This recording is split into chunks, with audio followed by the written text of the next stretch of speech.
Dengerin apa yang aku bilang. Kamu gak butuh keputusan besar untuk gagal dalam hidup.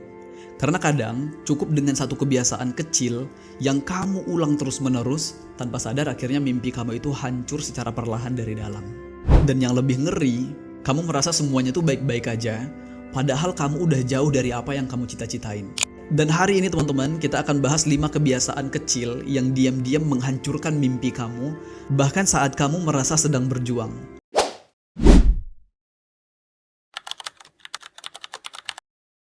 Hai teman-teman, buat yang belum kenal, kenalin, aku Salim Gunawan. Dan di channel ini, aku pengen fokus membahas konten-konten edukasi self-improvement. Jadi buat teman-teman yang cocok dan suka dengan konten-konten self-improvement, dan pengen punya teman untuk bertumbuh bareng, boleh banget kalau sekarang kamu klik dulu tombol subscribe-nya. Oke, sekarang kita langsung masuk aja ke kebiasaan pertama, yaitu menunda hal kecil karena terlihat nggak penting. Kita itu sering salah ngira teman-teman, kita pikir mimpi kita itu rusak karena kegagalan yang besar.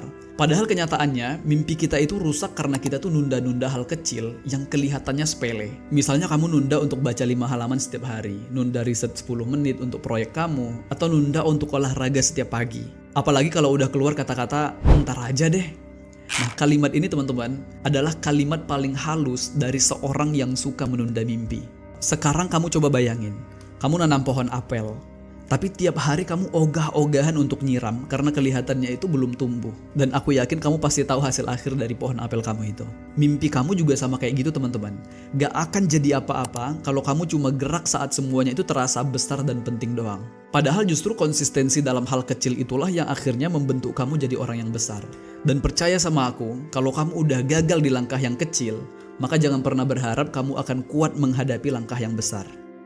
Kebiasaan kedua, selalu nunggu mood untuk bertindak. Kan banyak banget ya orang yang semangatnya itu luar biasa, tapi sayangnya cuma saat mereka lagi mood doang. Di luar itu, hilang semua tenaganya. Jadi kalau kamu masih sering bilang, aku mau ngerjain tapi belum mood, atau nunggu feel dulu deh. Masalahnya adalah, mood itu nggak bisa diatur teman-teman, tapi waktu kita itu bisa habis. Bayangin kamu cuma makan pas lagi lapar banget doang, tapi kondisinya kamu lagi di hutan dan nggak ada makanan. Pertanyaannya adalah, apakah kamu bakal nunggu lapar terus-terusan? Atau kamu siapin logistik sejak awal? Teman-teman, disiplin itu logistik untuk mimpi kamu.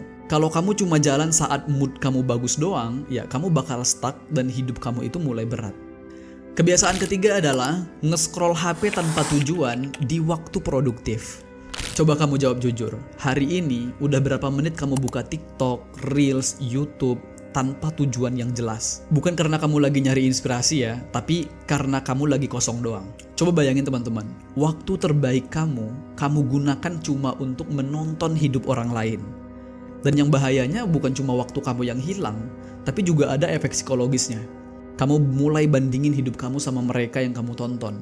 Kamu jadi ragu, jadi insecure, bahkan gak yakin sama proses kamu sendiri. Dan akhirnya, mimpi kamu kalah sama konten 15 detik yang gak ada hubungannya sama sekali sama hidup kamu. Bukan HP kamu yang salah, tapi kamu yang gak kasih batas kapan harus berhenti. Jadi mulai sekarang, coba kamu setting waktu scrolling, pakai timer, atau jadwalin waktu bebas HP pas lagi jam kerja. Ini kelihatannya memang kecil, tapi efeknya itu brutal kalau kamu lakuin secara konsisten. Kebiasaan keempat adalah nggak bisa jaga janji ke diri sendiri. Kamu pernah bilang ke diri sendiri besok mau mulai bangun cepat, tapi malamnya kamu masih begadang. Nah teman-teman, setiap kali kamu ngingkari janji kecil ke diri sendiri, kamu itu sedang mengikis rasa percaya diri kamu sendiri. Pertanyaannya adalah, gimana caranya kamu bisa mencapai mimpi yang besar kalau hal kecil kayak bangun pagi aja kamu nggak bisa nepatin? Mimpi itu butuh komitmen teman-teman, dan komitmen bukan dibuktikan pas kamu lagi semangat doang, tapi justru saat kamu lagi capek, tapi tetap kamu memilih untuk nggak nyerah. Dan please, jangan pernah menganggap enteng janji kecil, karena dari situ kamu bangun identitas baru, orang yang bisa diandalkan oleh dirinya sendiri. Kebiasaan kelima dan terakhir adalah sering ngobrolin mimpi, tapi nggak pernah mulai.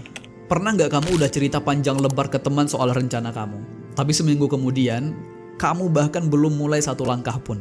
Teman-teman, ngobrolin mimpi ke orang lain itu bisa jadi candu.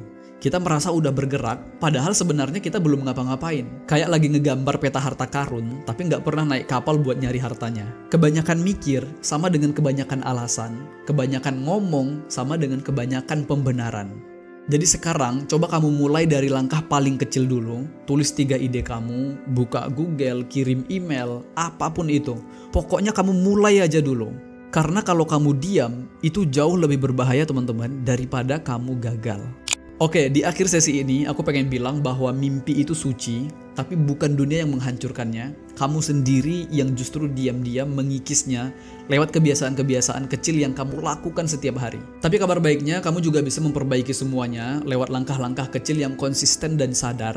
Kamu gak butuh motivasi tinggi, cukup satu kesadaran kecil aja yang mulai kamu jalani hari ini. Jadi sekarang, aku gak nanya apa mimpi kamu, tapi yang aku tanya adalah, apa kebiasaan kecil yang kamu hentikan mulai hari ini demi mimpi kamu itu? Kalau kamu ngerasa konten ini nyentil, coba kamu tinggalin di komentar, hari ini gua mau mulai berubah. Karena aku pengen baca siapa aja yang serius sama mimpinya. Dan jangan lupa like, subscribe, dan bagikan video ini ke teman-teman kamu yang mungkin masih terjebak di kebiasaan-kebiasaan yang salah. Karena perubahan besar selalu dimulai dari langkah kecil yang mau kamu lakukan secara konsisten. Aku Salim Gunawan, dan sampai jumpa di video berikutnya.